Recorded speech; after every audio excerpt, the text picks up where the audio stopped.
Okay, hello everyone. Welcome to the first ASAP webinar. So it's Francis Pope here, who's the lead of the ASAP proposal. But chairing today's session is going to be Professor John Bryson, also from the University of Birmingham. So I'll pass over to him. Right, so welcome to the first of what will be a set of quarterly webinars facilitated by the ASA program team.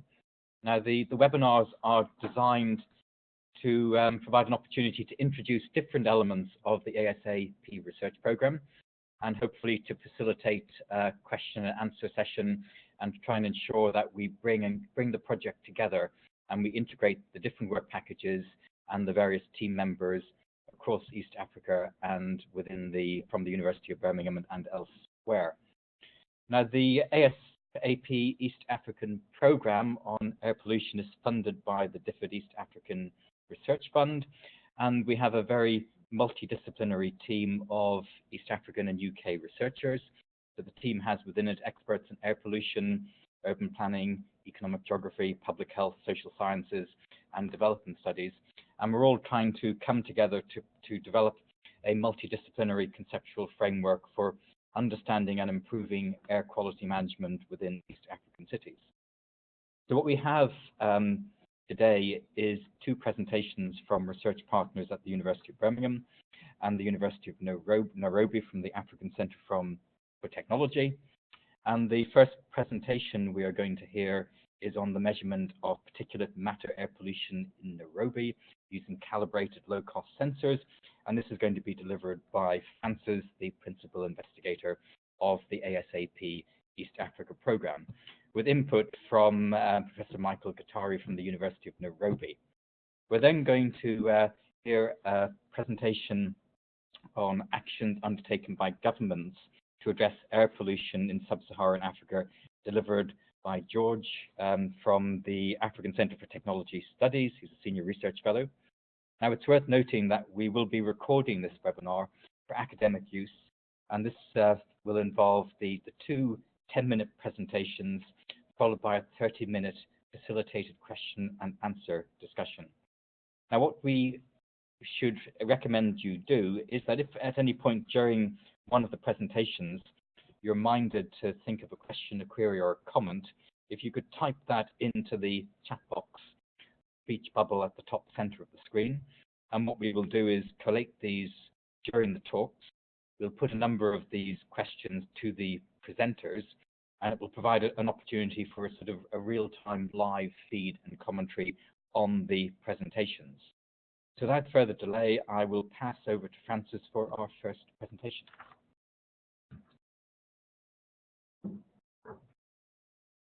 Perfect. Thank you very much, John. So let me just find the presentation.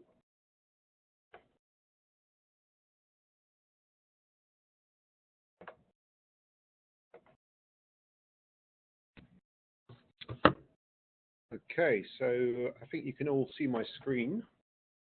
Probably better than I can. Okay, so what I'm going to be talking about today is the measurement of particulate matter air pollution in Nairobi using calibrated low-cost sensors.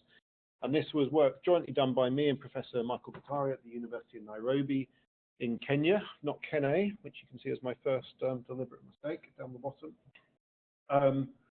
And this was work that we started before the big project that we're now all involved with, or the ASAP project. So this was funded by EPSRC, which is the UK Engineering and Physical Sciences Research Council, and it was also funded by the Royal Society on an international exchange grant between me and Michael. So we thank them for the money. And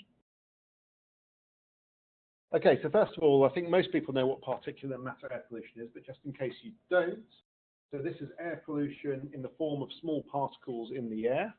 And by small, I mean typically 10 microns or below. So 10 microns is significantly smaller than a width of a human hair. And the width of a human hair is about 50 to 70 microns. And so the biggest particulate matter we're interested in is about 10 microns. And the stuff which is particularly bad for us is the material which is less than 2.5 microns. And so this is one of the interesting things in East Africa, is at the moment the WHO makes no recommendations on what the composition of aerosol or particulate matter, what's bad for you. It just makes a recommendation of how much there is. So what's the mass concentration? And what they recommend is for an annual mean for PM 2.5, this is PM less than 2.5 microns, you should have less than 10 micrograms per meter cubed. For PM 10, that's particulate matter less than 10 microns, you should have 20, less than 20 micrograms per meter cubed. And that's on an annual basis. If we look for a daily basis, then you're allowed to have a bit more. And for PM 2.5, it's 25, so that's easy to remember. And PM 10 is 50. Okay. So we should, whilst there's no real safe limits for particulate matter pollution, we would think that the health outcomes would be better for people if we were beneath these WHO recommendations. Okay, and so another introduction is looking at the environmental Kuznets curve. And so this is looking at, this is a theory of how, as your country develops, however you measure that development, whether you measure it by per capita income or whether you measure it by total income or total net GDP. And if you contrast that to the environmental degradation on the y-axis, what we've seen, and so for an empirical view, this seems to be pretty good, is as you develop, you essentially, the environment gets worse until it reaches some tipping point. And then the theory goes, you essentially have enough spare money and hence inclination to do something about the environmental problem, then you can start to solve this. And so this curve isn't proved. It's not Newtonian physics. It doesn't have to be this way, but certainly from the European and the American trajectory, this seems to be how it works with respect to air pollution. It doesn't necessarily work with respect to carbon dioxide, for example, but for things which are harmful for us in the air, it's bad. So if we look at the London smog of 1952, this is probably the nadir of the UK air pollution crisis. So that was our tipping point up here. And for those of you who like cricket, there was a news article a couple of days ago where in Delhi, which is probably the most polluted air in the world at the moment, they actually had to stop a match in Delhi. This was India versus Sri Lanka, and the players were being sick because the air pollution was so bad. So London in the 50s was up here.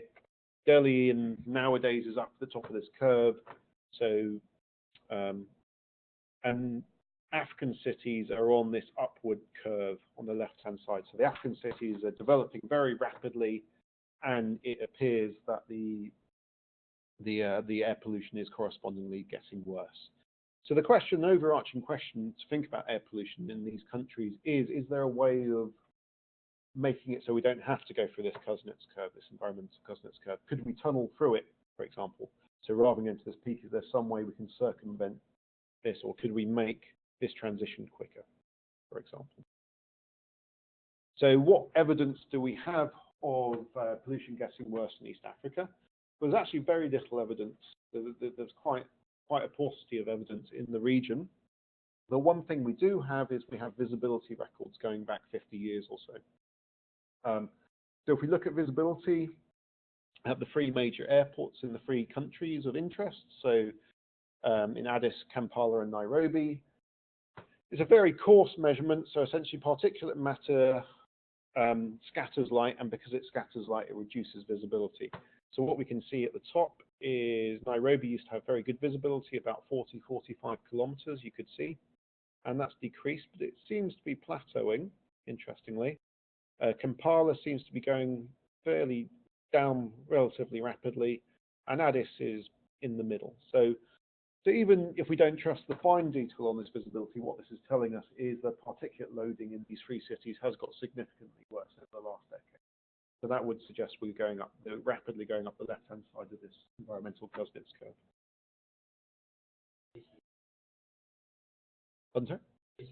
Especially in Kampala, yeah. Okay, I'll skip over that slide. I think this slide just gives you an overview of the air pollution research in Birmingham. But that's probably not so important. So on to the main meat of the presentation is a rapid a rapid area of research at the moment is the use of low-cost sensors. So to measure air pollution, typically the research-grade equipment costs about £10,000 for something that measures particulate matter. But now we have these new instruments which cost about £200. So they're not perfect. The accuracy isn't as good as the research-grade equipment. The precision's not as good as the research-grade equipment, but they cost 50 times less. So that makes a big difference. So you can either employ lots of them, or you can take them to hard-to-find places, or you can take them to countries which wouldn't have the spare money to do the big research-grade equipment. And we've done lots of previous work in this. So Crilly et al. Is online at the moment, and that shows these things work quite nicely as long as you calibrate them properly. So we did 3 measurements in Kenya. First of all, we looked at an urban roadside site. So this was a very heavily polluted site in the center of Nairobi near the fire station. And so this was close to the minibus stop, so lots of local pollution, lots of local vehicle pollution.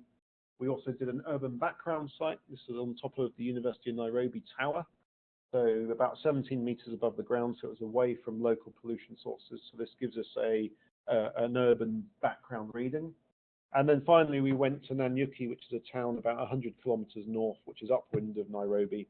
And so it has got some local pollution, but not much. So this gives us an idea of what the regional pollution hitting Nairobi is. Okay. And the picture at the bottom is just a scene from the top of the University of Nairobi, where one of the instruments was held. And so here's the data. So lots of squiggly lines. We managed to measure in all 3 locations. So the red's the roadside site, black's the urban background site, and blue's the rural background. So an easier way of looking at this is to look at how the distributions of these things look. So this is on the right-hand side is the box plots for these 3 locations. And what I've also put on these box plots in the green lines is the WHO recommendations. So the lower line is for the annual average, the dotted line, and for the dashed line, that is the daily average. Okay. So for the very polluted roadside site with lots of vehicle emissions, we can see that the median is very much above the WHO recommendation. In fact, it's about double the WHO recommendation. So and I think if we're honest, that road is probably about as polluted as we could be in Nairobi, so that gives us an upper limit. If we then look at the urban background site, so this is pretty much if you're outside anywhere in Nairobi, this is where you would be. It's in the central business district, but if you're in the center of Nairobi, pretty much anywhere you are, you would be at least guessing this much. And that suggests the median is about the WHO limit for the daily exceedance. And then the background site we can see is below the WHO limits. It does exceed it every now and then. It's a slightly dusty area of the world, so you do get some particles. And these are in the 2 size fractions. That's for the PM10 and the PM2.5 size fraction. And what we can see in the table on the left, there's been lots of exceedances over the years, or over the year. So Nairobi, I guess to cut a long story short, is Nairobi is significantly polluted with respect to PM2.5 and PM10. Okay, so if we then look at the diurnal variation of how these pollutants vary, so if we look at the top left graph here, so what this is showing is the PM concentration through the day. So what we can see is it follows very clearly the diurnal traffic signal. Okay, so as you get the rush hour in the morning, the PM pollution goes up, and as you get the rush hour in the evening, it goes up as well. And what you can see here, which will be of interest to the civil engineers potentially, is that the rush hours in Nairobi last a significantly long time. It's not just an hour, it's kind of 4 hours either side. And so what these signals show, so these very large signals from the roadside sites really suggest there's a very heavy vehicle influence on pollution. And so the box plots on the right-hand side give us some idea of what the urban increment is and what the roadside increment is. So if you walk into Nairobi from the countryside, you will be subjected to an additional 50 micrograms per meter cubed of PM10. And then once you're in that urban area, if you then walk to the side of the road, you would then get another increment on top of that as well. So we can start to model, in coarse ways, we can start to model what everyone's exposure from outdoors air pollution would be in Nairobi.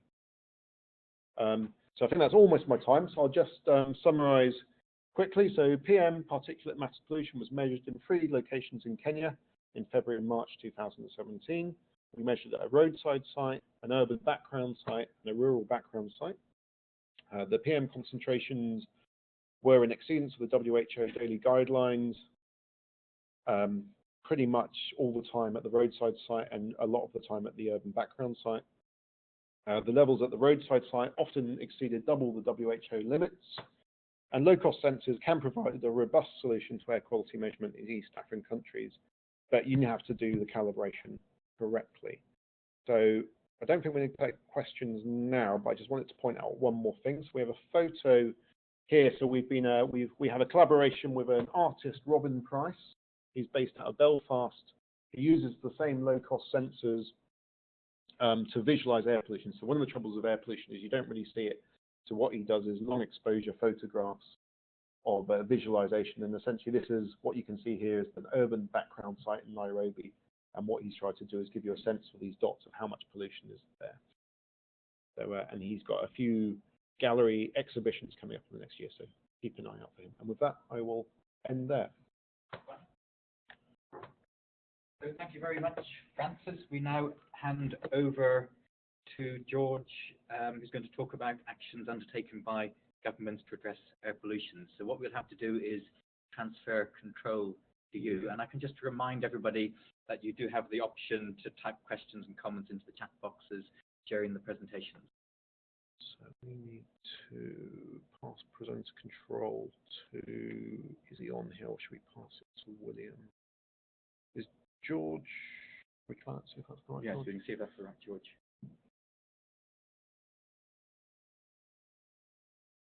Is he not? He should be there. So George, if you can hear me, I think you can take control of the screen now.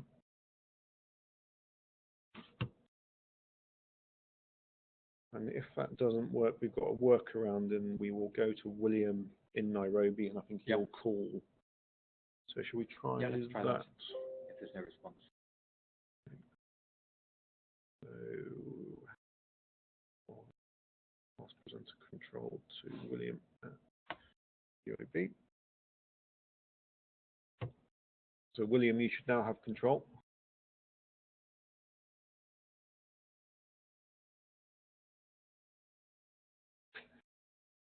Buttons.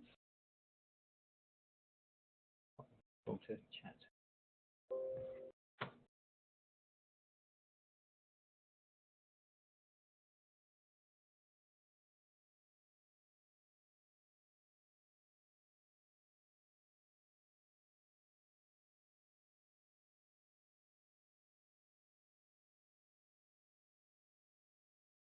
We're just waiting for our. Oh, there we go. Right, so William now has control.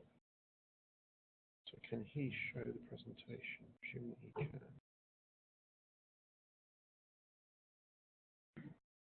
He'll open it back. Yeah, I think that hopefully. works. Okay, so just bear with us. William's going to open the presentation and we'll go from there.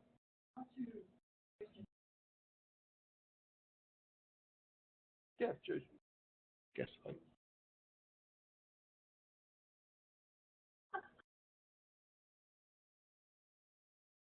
Shall we let's wait till we'll get both through. Hello, William Avis here in Kenya. Apologies for the delay. Can you hear me? Yes, we can hear you in Birmingham. Excellent. I will just pull up George's presentation and he will be joining momentarily. We're going to dial him in on his phone and have him on loudspeaker so you'll be able to hear him. Bear with us 1 second and apologies for the delay. Here we go. You're already on loudspeaker, so just go ahead. Okay, so here we go. Bear with us. This is George Mwaniki, who is a non-resident research fellow at the African Centre for Technology Studies. And he will be talking through his recently released book chapter on actions by sub-Saharan African governments to control air pollution. Over to you, George. Okay, thank you so much. I'm sorry, I was able to hear you earlier, but I don't know why I can't.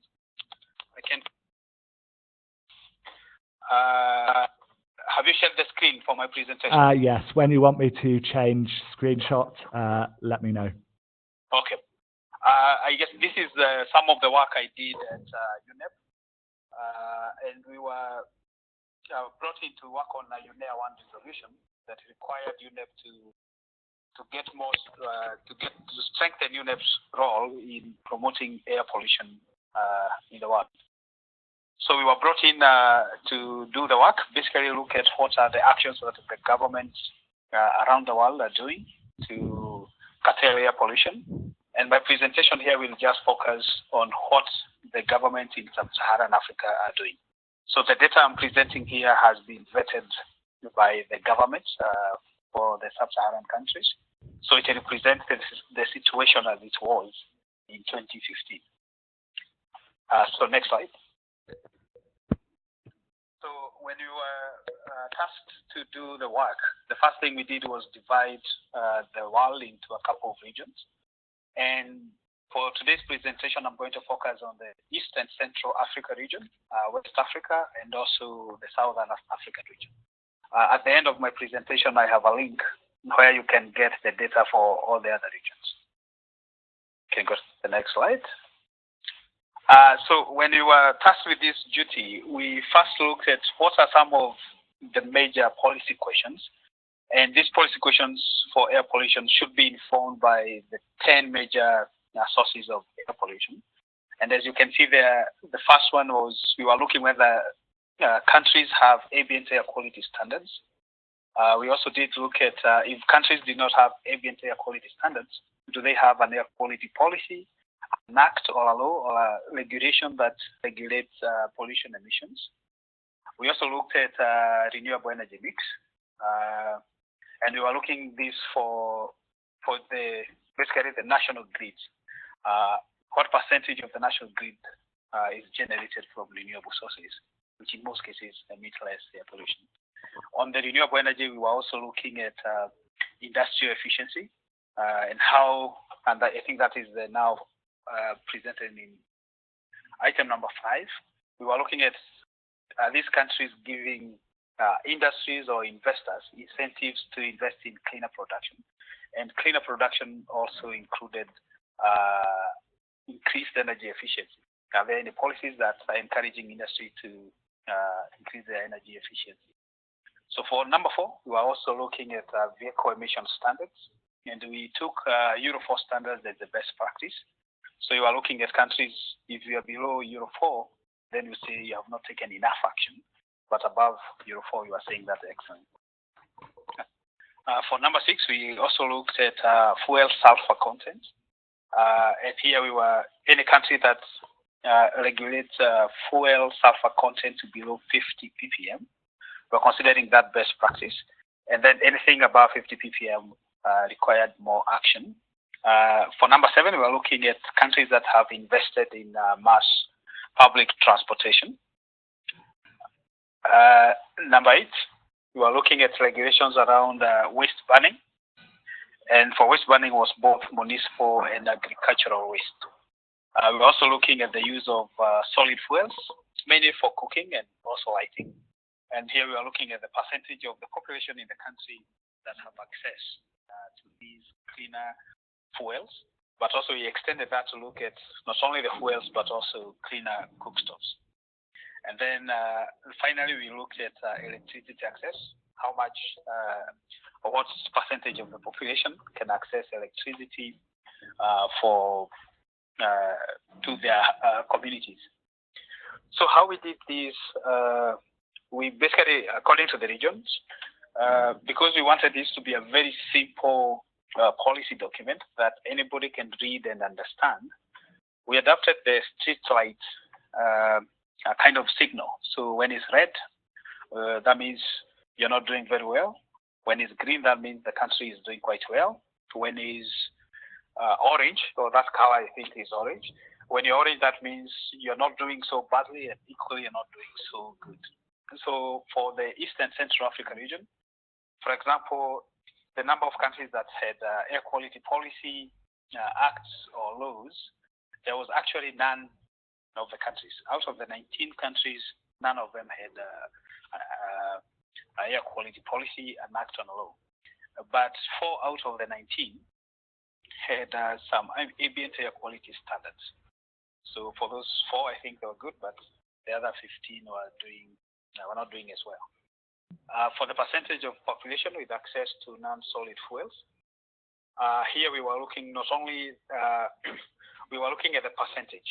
If more than 85% of the population has access to non-solid fuels, then you'd say that country is doing quite well. So you can see there from the second graph there that most of the countries did not have, or the access to non-solid fuels was below 35%. And there were 3 countries where this access was between 35 and 85%. So we can go to the next slide. Again, for the same region, number of countries that regulate waste burning, open burning of waste. You can see only one country in this region had regulation that was curtailing or was preventing open burning of waste. But what we found in most African countries, agricultural waste, burning of agricultural waste is not prohibited. And in most cases, municipal waste is also burnt in open fires. There might be a law or two somewhere, but actually the enforcement of those laws is very weak. So one of the major contributors to urban air pollution is actually waste burning in most sub-Saharan countries. And also for rural areas, agricultural waste burning is also a major contributor to this. For the number of countries with incentives to minimize industrial emissions, so there was a lot of, at least this is one of the sectors that this region was not doing so bad. 5 out of the 19 countries had some form of incentives that was encouraging industries to move towards a cleaner production. And some of these incentives that we were looking at was incentives to encourage energy efficiency, adoption of cleaner technology, air pollution control. If there is a policy that says if you buy certain equipment to reduce air pollution, then you get tax-free or any other incentive, and also incentives to invest in renewable energy. So 5 out of the 19 countries were doing quite well. Next slide, please. Again, we also looked at the countries that were implementing vehicle emission standards, and actually out of the 19 countries, none of them were above Euro 4. A few of them had any standards. In fact, you can see the entire region was red, meaning there was no vehicle emission standards.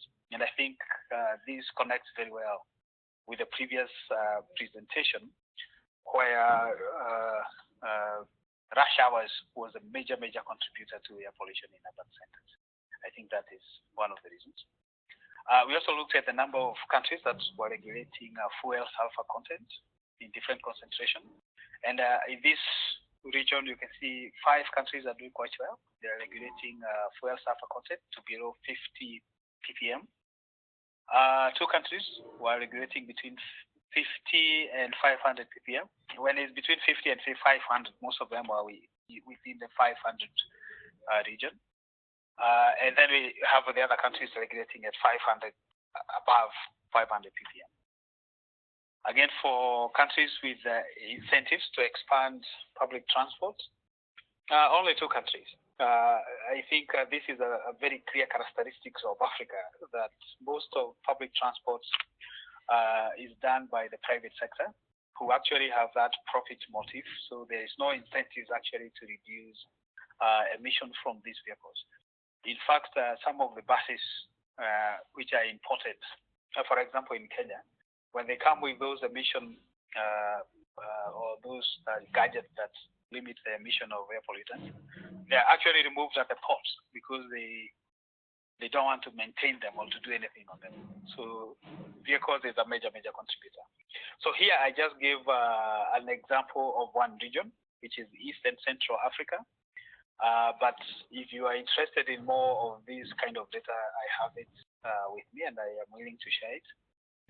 So after we did that, then we developed the maps that were kind of giving a summary of basically what I have presented and the 10 policy questions.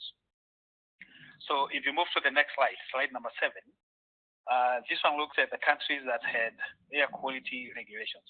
And that is ambient air quality standards, either laws, air quality laws. And you can see most of the countries actually do not have these laws or ambient air quality standards. Kenya there, for Kenya there, we indicated that there is some work going on. In 2014, there was a gazettement of ambient air quality standards for Kenya, but so far they have not been implemented. So you can see some of the countries there look like they're doing some work, but this work is only on paper. Nothing is really happening on the ground.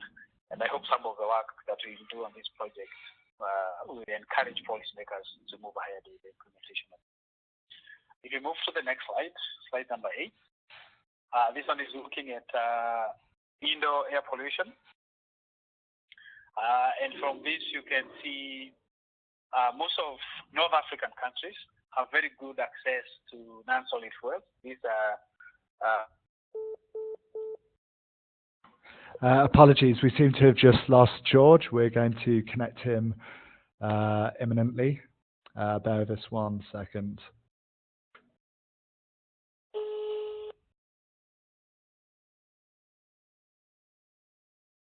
Hi, George. Hi, Winnie. I lost you, huh? Back over to you, George. Okay. On number 8, we were looking at indoor air pollution. And you can see most of the North African countries have very good access to non-solid fuels. And also there is some form of programs to promote cook source. If you look at Saharan Africa, there is a mix of both. And where orange indicates that there is good access to non-solid fuels, or there are with programs to promote efficient cook off. Say most of the orange colors countries have programs to promote efficient cook off. Again, these are national programs. If there is a program by an NGO or any other organization to promote efficient cook off, we did not take that unless it had government backing. So I have to say that that is one of the limitations of this graph. But you can see there is a lot of countries that access to non-solid fuels is below, and they have no, or the governments have no initiative to promote efficient cooks. Again, I have data for these maps, very specific for each. So if you're interested, I can share that data. If we go to slide 9, this is open burning, and you can see almost all of the countries in sub-Saharan Africa are actually guilty of not controlling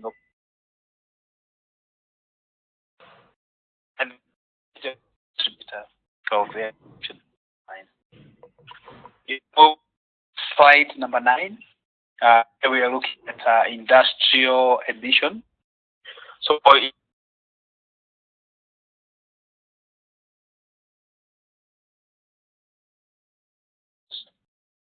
this. Hi, George. We seem to be losing you a little bit. Perhaps we should hand back over to Francis Pope for a question and answer session, given the difficulties of the call. Okay. If you stay on the line, we should hopefully be able to put some questions to you alongside Francis. Okay. Okay. Francis, back over to you. Okay, well, John's chairing actually, so John will chair. So I guess we can. I mean, do you just want to push through George's slides, just the rest of them very quickly, William, just so people can at least see them, and then we can maybe ask them questions. Okay, so this slide shows industrial emissions and those countries which incentivize and incentive and high industrial energy efficiency too low, again, color-coded. And then the last one, rather alarmingly, on transport emissions, show the state of Africa in terms of policies to address that. And then, helpfully, George has included on the final slide a link to the unit research that he's been a part of, which we will circulate to participants in our first newsletter. Back over to you, John, for any questions. Right, okay. So I understand. So thank you for the two presentations that provide a very useful foundation of the project, both from the the air pollution side and from the policy side. So I understand that Professor Guattari is going to begin with some comments on these presentations before we go through the question session. So are you there to provide some reaction to both of those presentations?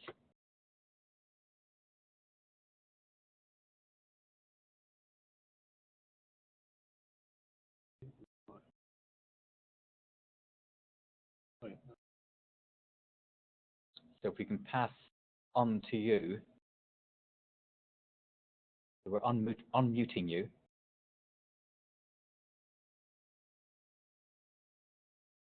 So Michael, are you there?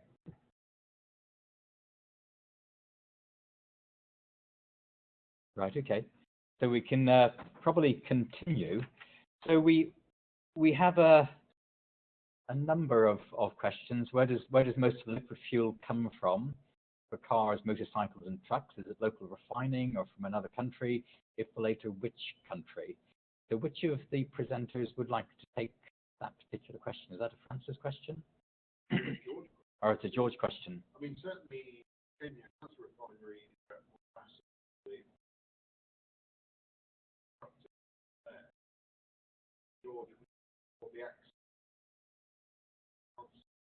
Right, so George, if you're still there, can you deal with this, which you may not be able to, given that you were breaking up before?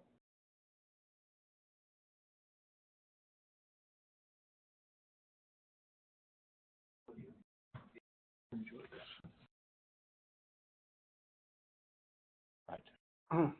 So William, are you able to access George? Hi, yeah. So John, if you could repeat the question to me, I will relay it to George. Yeah. So the question is, where does most of the liquid fuel come from for cars? Okay. The one in the excellent. So George, the question posed to you is, where does most of the liquid fuel come from for cars, motorcycles, trucks? Is it local refining or from another country? If the latter, which country? Over to you, George. Most of the fuels that come, vehicle fuels mostly are imported. In fact, the few refineries, even the one we had in Kenya, was closed down. And this was because of the sulfur laws, because most of these African refineries were not able to process the fuel to lower sulfur standards. So most of our fuels coming to Africa is actually imported from outside, mainly from the Middle East. Okay, excellent. We also have another question from Alison Brown via the chat room, and she asks, many thanks to George for an interesting presentation. Do you have any information or access to information on specific urban regulations? And I would think she's referring to the case study countries, Uganda, Kenya, and Ethiopia. There's some the link that I've shared has some information for each of the specific countries. So you can have a look, and in case you need more specific laws, then we can try to get those. Excellent. So I think that's a case of accessing your research and posing any questions to us as a research team if they require further information. Perhaps I'll pass back over to John for any other questions he has.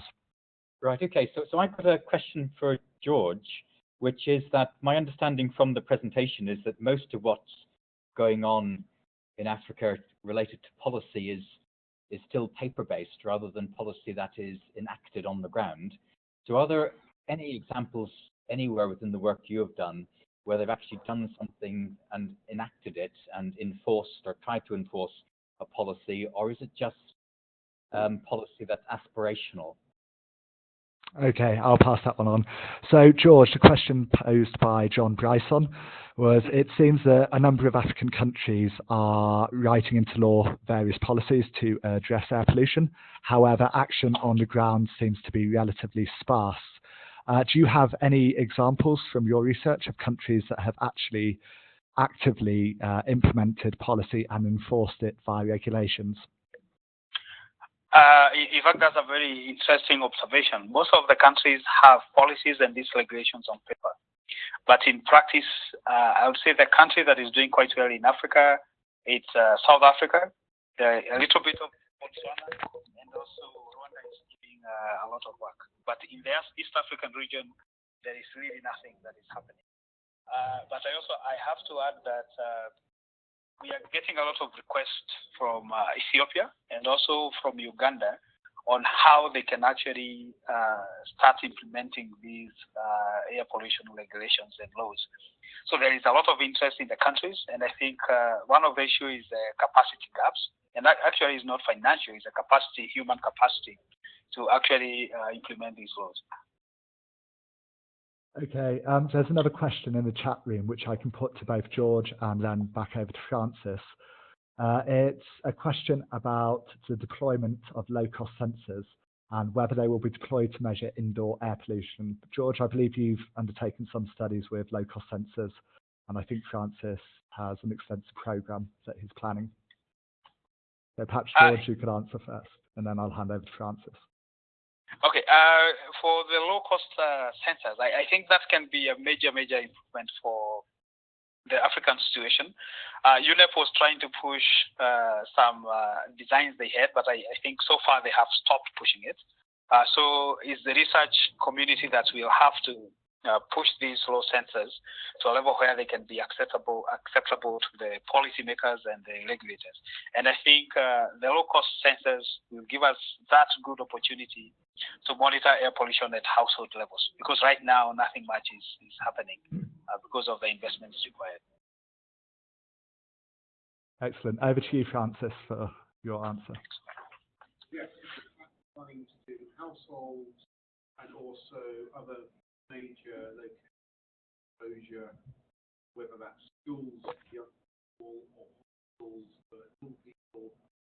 So we're absolutely, we will put them indoors.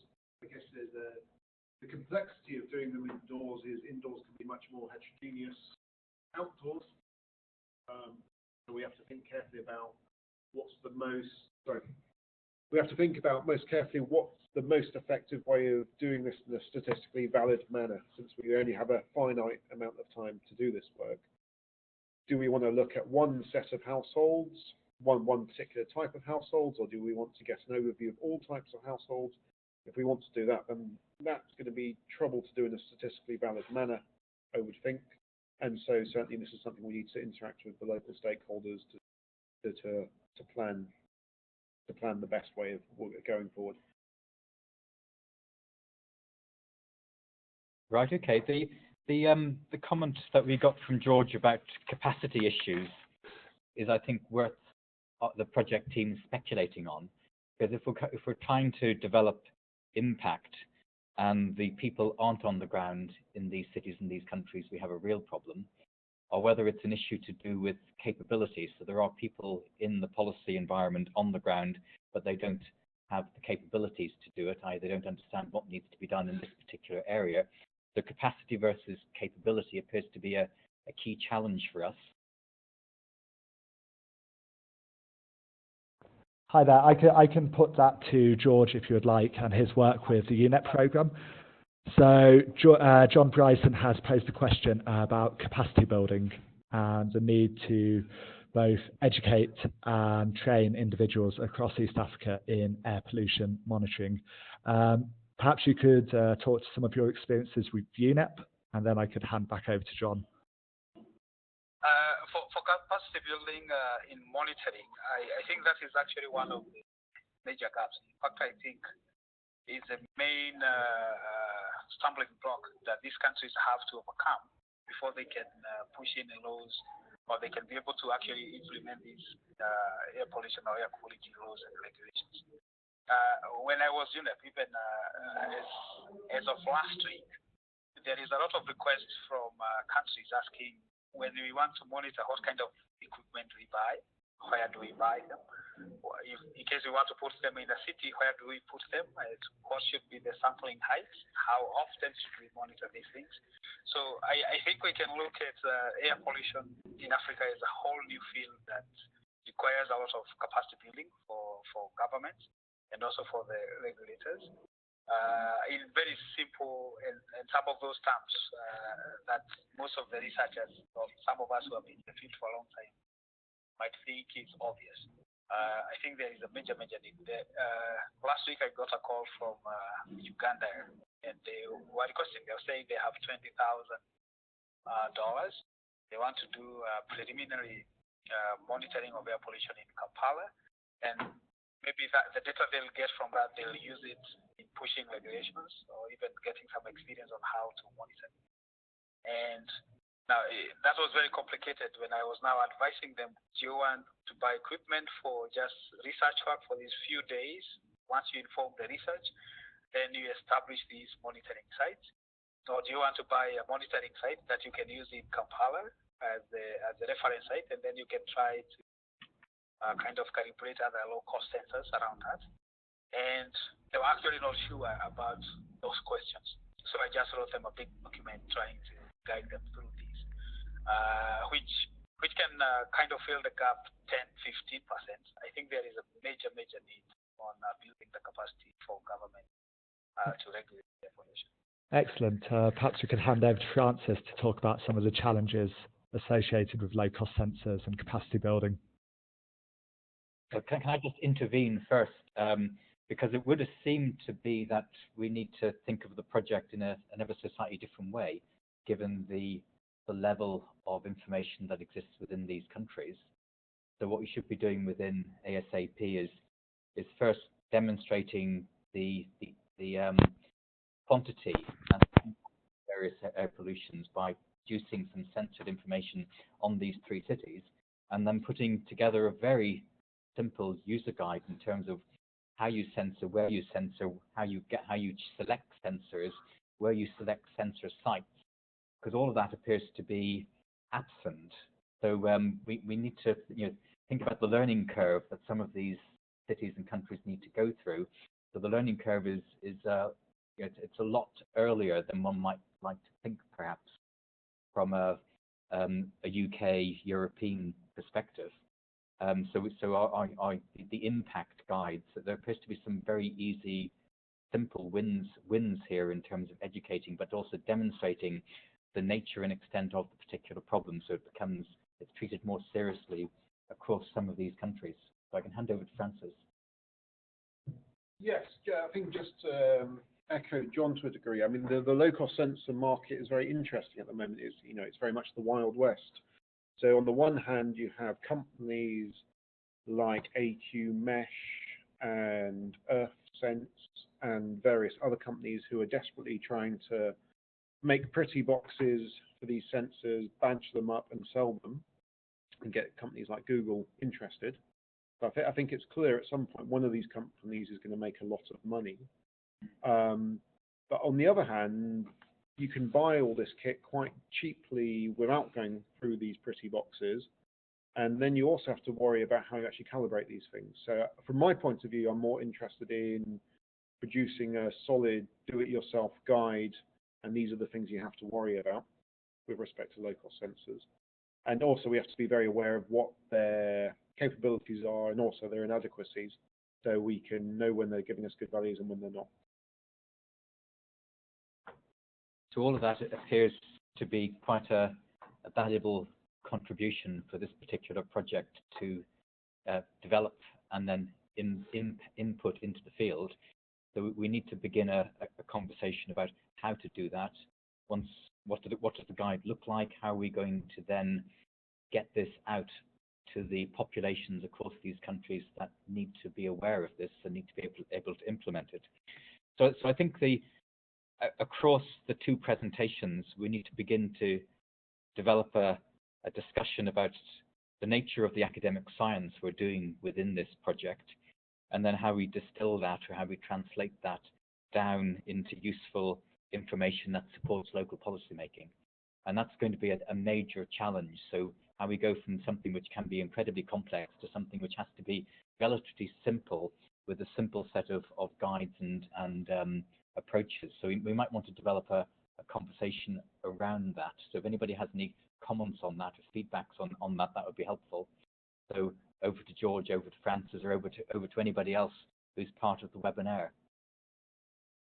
So if you'd like to use the chat box, if you want to let us unmute your microphone, or if William wants to raise this with George.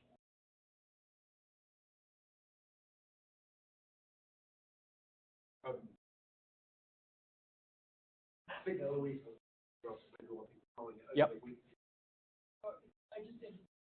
Okay. The question, can you repeat it, please? Hi, I think John was alluding to the need to generate an academic discussion with both policymakers and researchers around the challenges of air pollution monitoring in South Africa, not in South Africa, in East Africa. Do you have any suggestions on how such a discussion could be facilitated, perhaps via ACTS or UNEP? We can actually do it under ACT. There is already a committee that was formed for Kenya by the Ministry of Environment and Natural Resources to come up with a roadmap for the government of for Kenya to improve air pollution or to change the situation as it is at the moment. And I am part of that group. So in case we need to have that kind of a discussion, we can organize for such. And the group has some very serious or committed individuals. So in case we need to do that, I think is doable from the Kenyan side.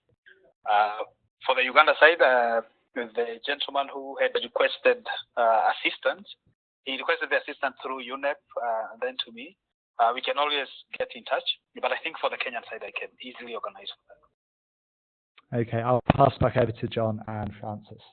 Right, so we have another question or comment within the chat box, which is targeted at George, which is about the transferability of the South African air quality approach or regulation model to sub-Saharan Africa more generally. How transferable is that? Is what they're doing in South Africa effective? Is it producing measurable outcomes and impacts? And if it is, can that approach be moved to a different country context? Hi, George. There's another question for you. South Africa has seemed to be an emerging gold standard for air quality measures in Africa. The question relates to how transferable is the South African air quality regulation model to sub-Saharan Africa? I would actually say it's quite transferable. In fact, Kenya has invested on a mobile air pollution monitoring equipment or a laboratory, which was actually acquired from South Africa. So the technologies that are being used in South Africa is already quite applicable in Kenya and easy to use. So I think what South Africa is doing is quite applicable for the rest of Africa. But also my view on South Africa, it has some characteristics that might be tricky to transfer to the other parts of sub-Saharan Africa. So the model that is currently in Rwanda can be integrated with the model in South Africa, and maybe we can come up with a hybrid for the other countries. Excellent. Thank you, George. Back over to you, John. Right. So the key challenge we have perhaps is developing an action plan for the project, so that we can take the science and translate it into appropriate practice for each of these countries and each of these cities. And I suppose the key issue is how do we do that, and what are the steps we need to go through? And linked to that is how do we build the project partnership? So we've raised this issue, I think, earlier today, is who isn't in the ASAP pool of partners that needs to be. The end users, the policy representatives, the lobbying groups, the trade associations, whatever they are, we need to really focus over the next couple of months and between now and the next webinar to sort of build that group. So if those of you who are on the webinar have any views on that, if you haven't, now's the time to start thinking about that, because if we're going to produce a best practice, user-friendly guide that has the potential to transform this particular issue across sub-Saharan Africa, we need to get it out there, and we also need to work quite closely with those policymakers and those bodies. So what we're producing is sort of co-created rather than imposed upon them by the project. So that might be a question for for George. It may also be a question for William, since you're over there at the moment, and it could be a question for Francis to consider. But I think it's for everybody to think about this. Yeah. So we've just had a feedback through the chat box about community groups within each city, and that's an important issue because some of the work we've been doing on British cities would indicate that individual citizens have no authority, power, or recognition within any sort of public sector dialogue. And the only way to actually shape or move an urban policy agenda is by getting groups together, getting groups of citizens together. So we need to put together a list of the community groups within each of our 3 case study cities who we should be working with. Yeah, perhaps that's the point I can talk to a little bit. One of the projects we're undertaking as part of our urban profiles is to do a stakeholder mapping exercise to do exactly that, map the public organisations, the government bodies we need to interact with, to map the civil society groups that we should be engaging with, and to map the private sector players who have a role to play in addressing air quality measurement.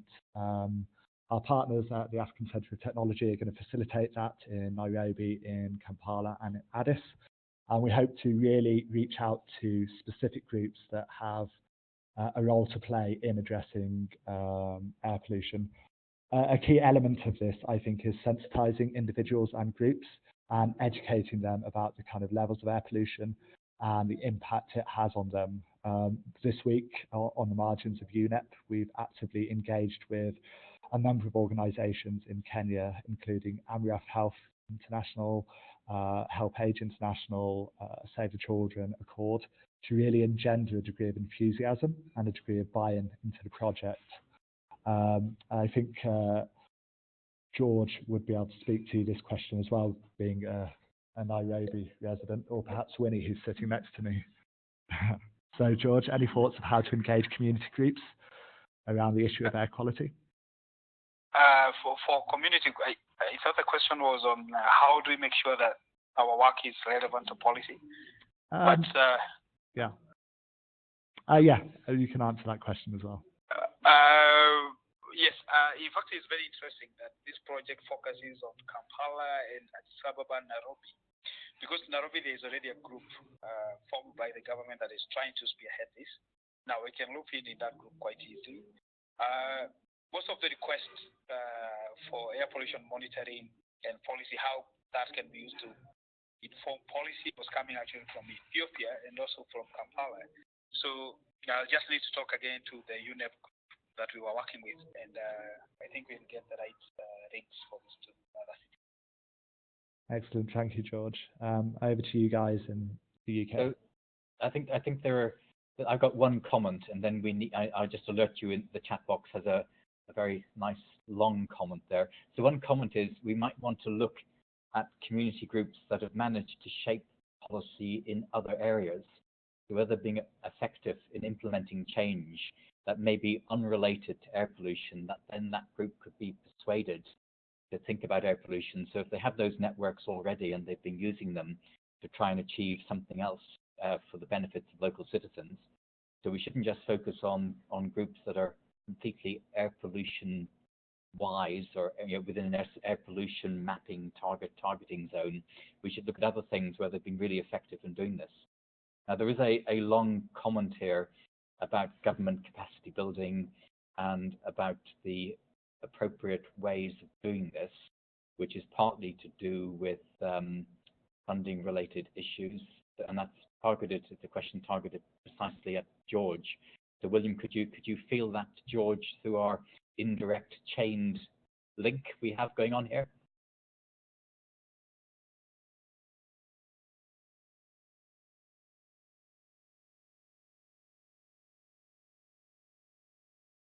William, are you still there?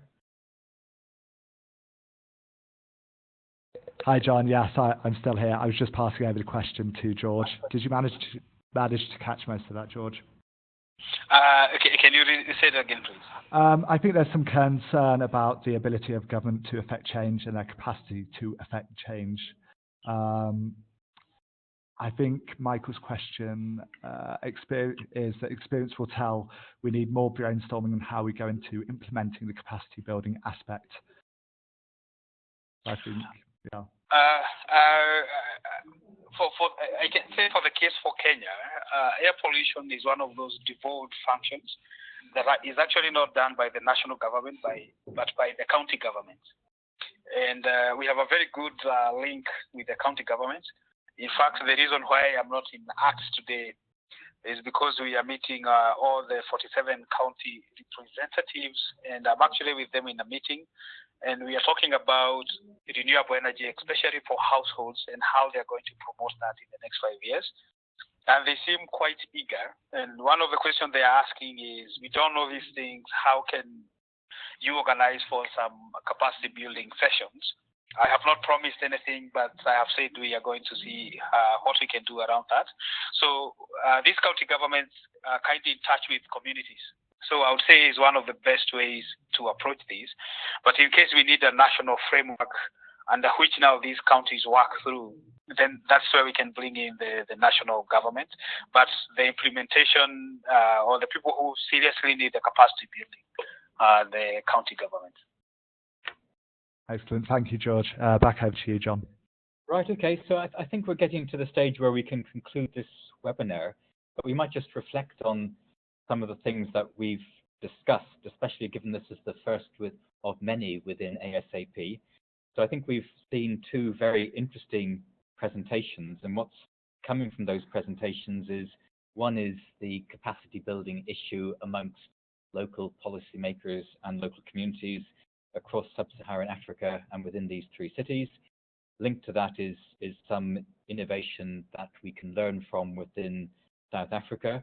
We then have the issue with air quality not necessarily being seen as an issue because the data isn't there and the monitoring isn't there, and there's issues about how they monitor, where they monitor, and if they should even consider monitoring. So that appears to be a key issue for this particular project.